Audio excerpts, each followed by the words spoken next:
সরস্বতী পুজো জেলে কি হওয়া সম্ভব ছিল সেদিন?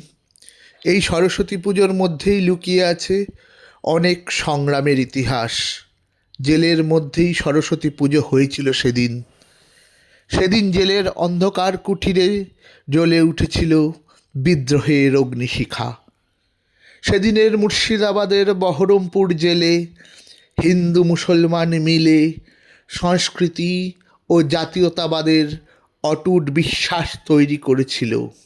যার হাত ধরে, তার নাম নেতাজি সুভাষচন্দ্র বোস।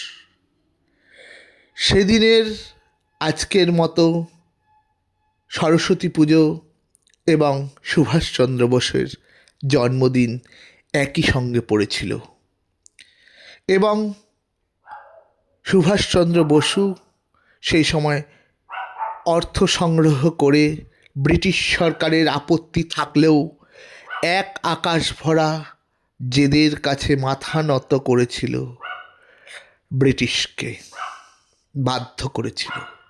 সরস্বতী পুজো হয়েছিল জেলের মধ্যেই। আকাশ ছুতে চাওয়া ধরা দেয় না, তুমি আমার পুরোটাই আকাশ, তাই তো চোখের বৃষ্টি থামে না। দেশনেতা পুরুষ সিংহ তুমি দুর্নিবার, শাসকের প্রাণ ভয় ঢুকিয়েছিল এমন নেতা নেই কো আর। সুকান্তবাবুর কথার রেশ টেনে বলি, সারা পৃথিবীতে নেতৃত্ব দানের ক্ষমতা নরেন্দ্র মোদীর নেই।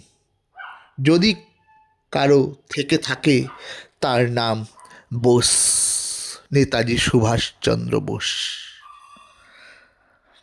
1,70,638 জন স্বাধীনতা সংগ্রামীর রক্তে এসেছিল আমাদের এই স্বাধীনতা। আরএসএসের সেদিন কোনো ভূমিকা ছিল না, এখনও নেই। ধন্যবাদ।